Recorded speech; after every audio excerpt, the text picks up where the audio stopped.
嗱，其實50、60年代嘅時候咧，就係香港工業最興盛嘅地方啦。咁隨住咧呢啲工廠向北移啦，亦都轉型咗啦，成為好多貨倉啊、藝術家基地等等㗎。咁而最新嘅計劃咧，就係將佢哋改成過渡性住宅喎。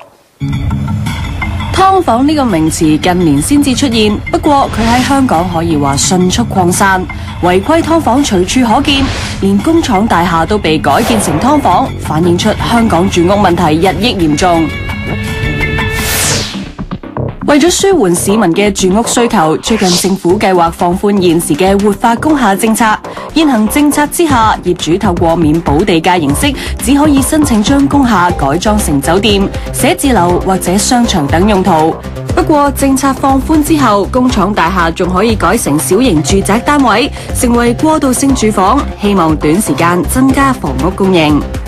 將工廈改成酒店工程艱巨，要改成小型住宅又會唔會難上加難呢？過去 Barry 曾經有活化工廈嘅經驗，於是我哋請佢嚟視察一下。先講配套，由於工廈嘅停車場同埋升降機都以運載貨物為主，改成住宅嘅話，唔同嘅裝置都需要重新規劃，要住的人單位入面嘅改動就更加大。第一呢個窗咧，佢自己本身咧就因為已經一定係大部分係擲咗界嘅，即係擲咗嗰個建築物嘅嗰條界。咁我哋做唔到向外拱嘅時候咧，好多時咧會考慮將佢縮入咗，譬如1米至2米，做咗一個縮入咗嘅露台啦。咁仲有一個難度咧，就係改建工廠大廈咧，因為住宅嗰個深度啊，因為要攞到採到光咧，由呢度可以計過去咧，只可以有9米。9米以外嗰啲位置咧，可能係嘥咗，因為陽光又到唔到，嗰條條例又唔可以俾你間房咁深。咁所以呢個就係工廠大廈改建做住宅嘅一個幾難嘅難題嚟嘅。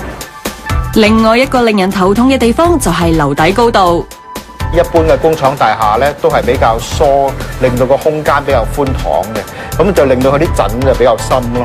咁所以喺處理所有住宅嘅改動嘅時候咧，風火水電渠，即是話上面嘅冷氣嘅設施嘅配套啦，我哋將來新加嘅洗手間啊，或者係廚房等等嗰啲去水啊渠位咧，全部都要喺下低做，喺上面做。咁所以呢個三文治咁樣夾住咗咧，呢個樓底咧會可能係一個好大嘅障礙。雖然將工廈改裝成住宅有唔少問題要解決，不過 Barry 認為全港工廈數目龐大，而且有近一半位於市區，所以計劃仍然值得推行。